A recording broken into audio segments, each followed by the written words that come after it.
Hello everyone. All right, so let's go over the ES market action today, and I'll try to focus more on the ES and all of that. But I also wanted to show what's going on in the indexes because they're selling in the other markets.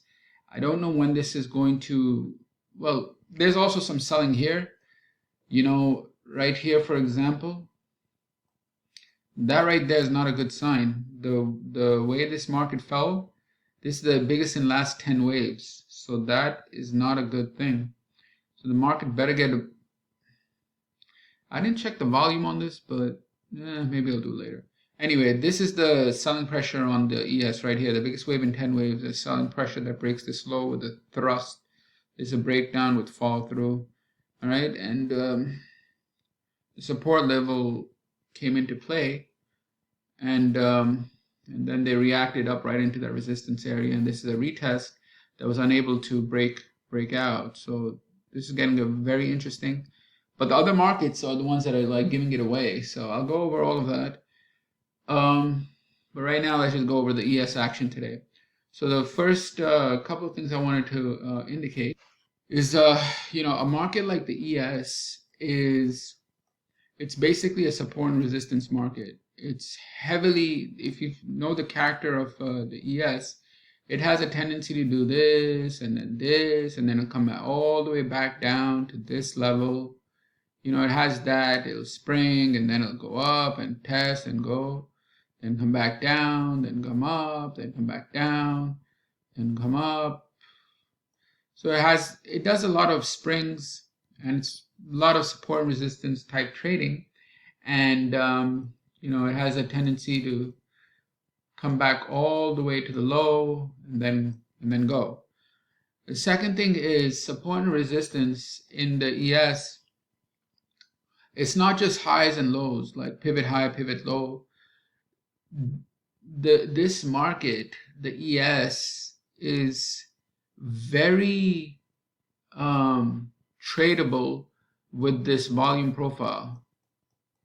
There's certain markets where you've heard of some folks say this system can be used on all markets, all time frames. That's a lie.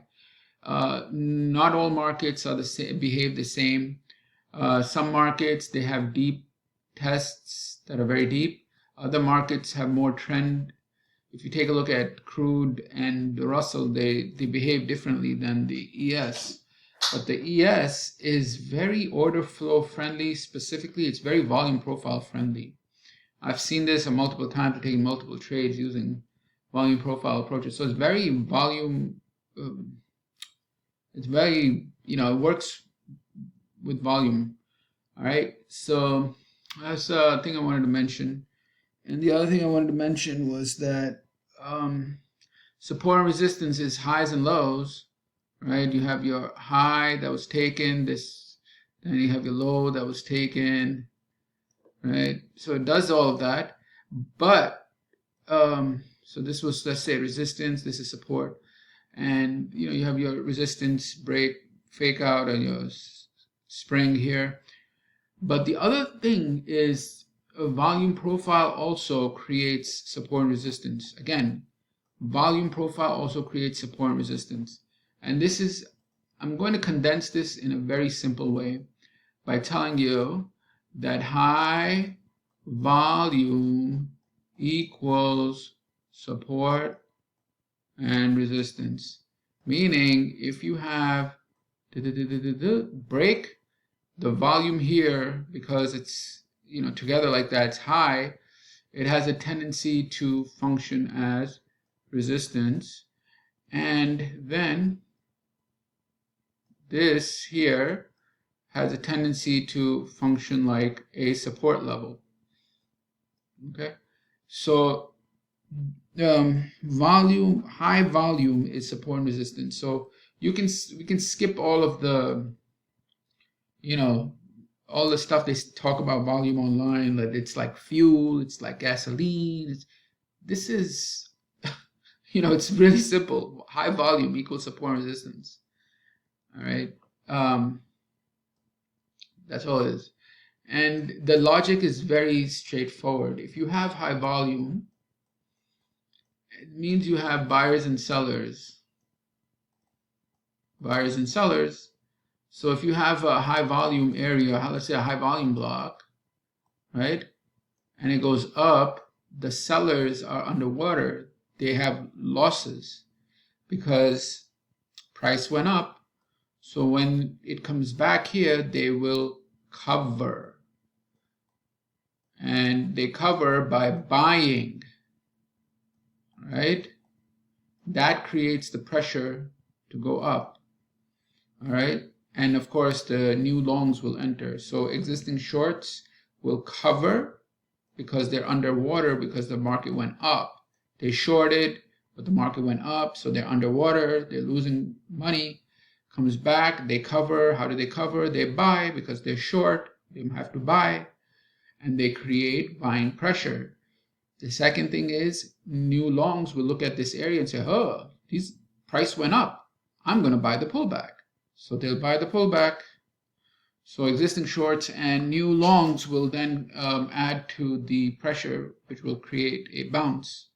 So that's why high volume equals support and resistance, because one side is having losses and wants to cover. It wants to cover. All right. So the covering will create the pressure needed. Once high volume means that they have to cover, whether you're long or short. If they're long and it goes against them, they have to cover. If they're short, they go against them, they have to cover, and that creates the additional pressure. And that pressure serves that makes those levels support and resistance levels. All right, so the volume, high volume equals support and resistance. That's the simplest way I can put it. All right, it's very easy to understand. You don't need a book on volume. All right. All right, so now with that background, I'm going to show the Wyckoff, what he called the tape reading chart. And that tape reading chart is basically you just have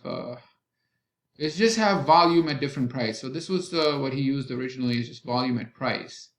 Nowadays you have different candle based, on the bid, volume at the bid, volume at the ask, the delta, and all those statistics.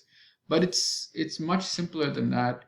You just take the bar and you see the volume, you will see support and resistance levels.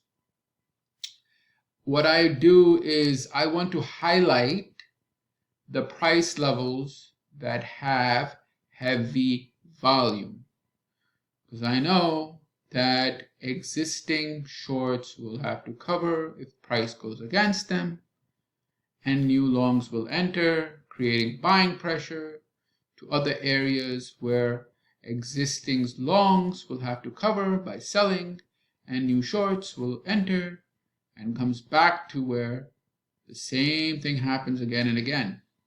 See? So this is very important for a Wyckoff trader to add to their arsenal.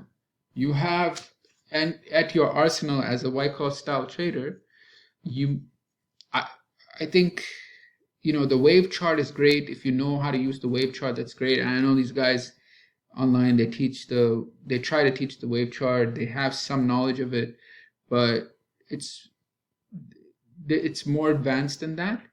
And it should be accompanied by a tape reading chart, because it will give you exact areas, sometimes exact levels to look for trades, because it will identify the key support and resistance areas and levels that sometimes you cannot see using a candle or bar chart. Sometimes you can see it, sometimes you can't see it. So I'm going to give you an example, all right?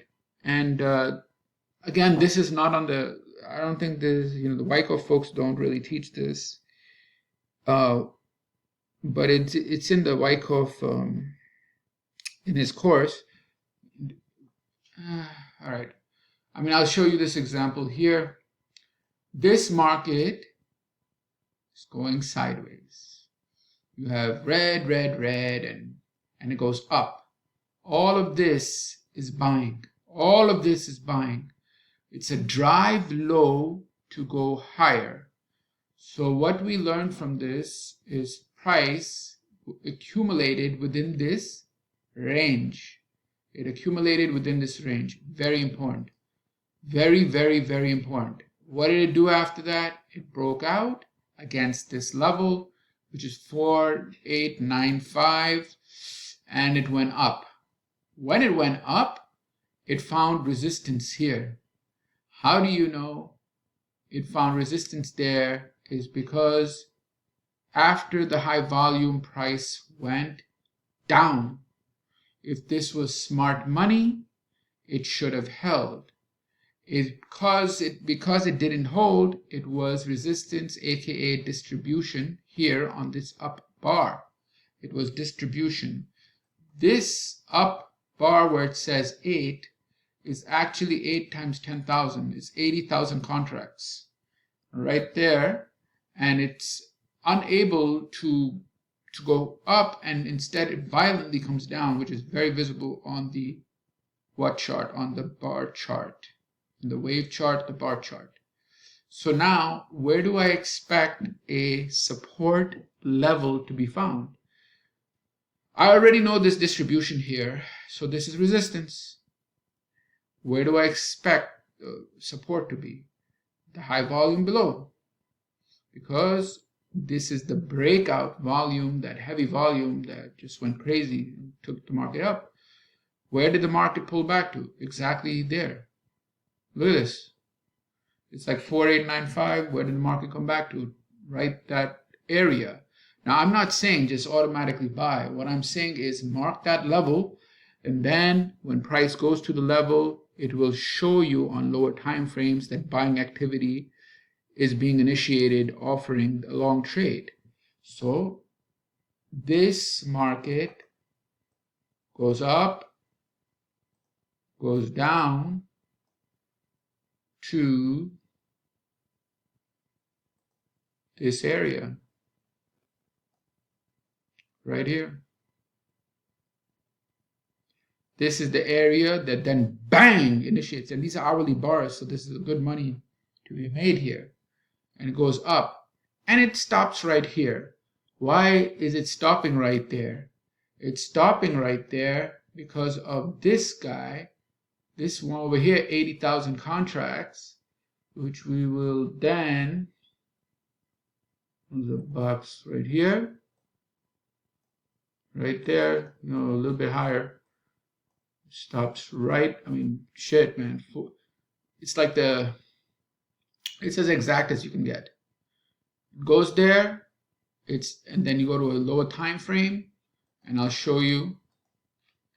When we go to the lower time frame here on the 5-minute, as price goes to that level, you have aggressive selling pressure. How do you know? This is the biggest price and volume wave in 17 waves coming from that resistance level, offering the short opportunity that now is coming down and goes to where? This level here this is 100,000 plus 90,000 plus 5,000. It goes right to that level. When it goes to that level, you have to, be careful, and then look at the price volume activity. The biggest wave in 49 waves to end. That just goes to the same resistance level and then starts pulling back. All right. So this is a little example where I'm teaching support and resistance as levels based off of volume on the ES. And that's it. So anyway, have a good day. Thank you. Bye-bye.